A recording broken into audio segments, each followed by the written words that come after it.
Banyaknya pengunjung ziarah makam menjelang Ramadan memberikan berkah tersendiri bagi penjual bunga tabur di Pemakaman Umum Kota Palembang.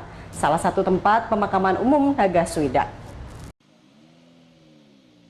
Menjelang bulan suci Ramadan 1443 Hijriah, sejumlah tempat pemakaman umum ramai dikunjungi peziarah yang datang dari berbagai daerah. Tradisi ziarah makam keluarga ini membuat para penjual bunga tabur mengalami peningkatan omset penghasilan. Salah satunya tempat pemakaman umum Nagaswida, Jalan Ahmad Yani, Pelaju, Palembang. Ratusan peziarah yang datang ke TPU ini memberikan berkah tersendiri bagi para penjual bunga tabur di sepanjang pemakaman umum. Sejumlah penjual bunga tabur menyatakan mengalami omset penjualan bunga tabur yang cukup signifikan, mencapai 300 hingga 400 kantung bunga tabur per hari.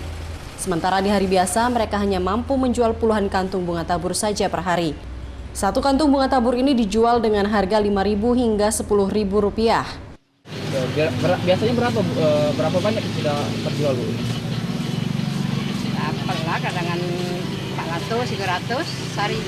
700, 300. Bu? Iya, 400. Kantong itu, Bu? Oh. Alhamdulillah banyak.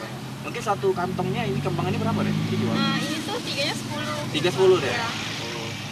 Para pedagang bunga tabur dan warga berharap pandemi COVID-19 segera berakhir agar aktivitas dan perekonomian warga kembali pulih. Dari Palembang, Erwin Setiawan, iNews melaporkan.